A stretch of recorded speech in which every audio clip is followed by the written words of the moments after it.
اسمبلیاں آئینی مدت پوری کریں گی، عام انتخابات عمران خان کے دباؤ پر نہیں اپنے وقت پر ہوں گے۔ پی ڈی ایم قیادت کی پی ٹی آئی چیئرمین کی جانب سے اداروں پر حملوں کی مذمت، مقابلے کے لیے نیا حکومتی بیانیہ لانچ کرنے کا فیصلہ۔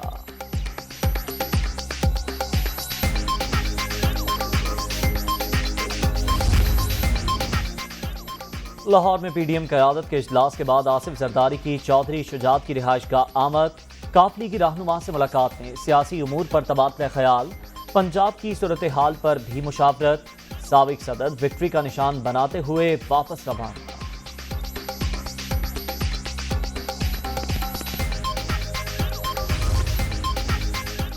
اور وزیر اعلیٰ پنجاب کے زیر صدارت صوبائی پارلیمانی پارٹی کا اجلاس، نون لیگ، پیپلز پارٹی اور آزاد ارکان کی شرکت، حمزہ شہباز کی قیادت پر اعتماد کا اظہار۔